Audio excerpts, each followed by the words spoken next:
രാജ്യതലസ്ഥാനമായ ജന്തർ മന്ദിറിൽ പോരാട്ടം നടത്തുന്ന പാറ്റകൾക്ക് സംരക്ഷണമൊരുക്കാൻ നീല വസ്ത്രധാരികളായ ചിലരെ സമരമുഖത്ത് കാണാം. ആരാണ് ആ നീല വസ്ത്രധാരികൾ? സിഖ് മതത്തിൻ്റെ കാവലാളുകളായ നിഹാംഗ് വിഭാഗത്തിൽപ്പെടുന്നവരാണ് ആ നീല വസ്ത്രധാരികൾ. പരമ്പരാഗതമായ കൃപാൺ, വാൾ, കുന്തം തുടങ്ങിയ ആയുധങ്ങളൊക്കെ അവർ കയ്യിലേന്തിയിട്ടുണ്ട്.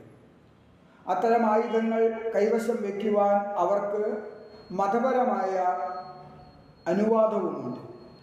സിഖ് സമുദായത്തിൻ്റെ കാവലിനായി ഗുരു ഗോവിന്ദ് സിംഗാണ് നിഹാംഗ് വിഭാഗത്തെ രൂപീകരിച്ചത് എന്ന് പറയപ്പെടുന്നു.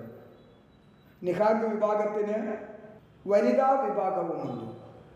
നിഹാംഗുകളായി മാറുന്ന സിഖ് സമുദായക്കാർ സിഖ് ഗുരുദ്വാരകളുടെയും സിഖ് സമൂഹത്തിൽ നടക്കുന്ന ആചാരങ്ങളുടെയും ആഘോഷങ്ങളുടെയും അനുഷ്ഠാനങ്ങളുടെയും ഒക്കെ കാവൽക്കാരായി എല്ലായിടത്തും നിറഞ്ഞു നിൽക്കുന്നു. പാരമ്പര്യ ആയോധന കലകളിലും മറ്റു ശാരീരിക വ്യായാമങ്ങളിലും അവർ എന്നും വ്യാപൃതരാകുന്നു. അവർ അതിലെല്ലാം വലിയ പരിശീലനം നേടിയിട്ടുണ്ട്.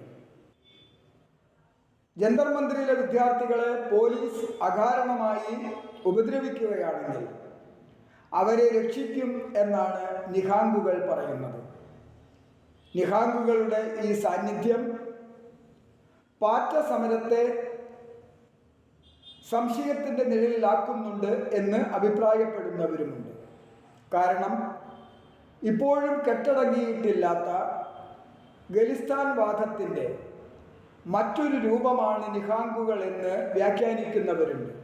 കർഷക സമരകാലത്തും അന്നാ ഹസാരെയുടെ ഉപവാസ സമരകാലത്തുമൊക്കെ ഈ നിഹാംഗുകൾ ജന്തർ മന്ദിറിൽ തമ്പടിച്ചിരുന്നു. വെളുക്കാൻ തേച്ചത് പാണ്ടാകുമോ എന്ന വേവലാതിയും ചില പാറ്റകൾക്ക് ഇല്ലാതില്ല.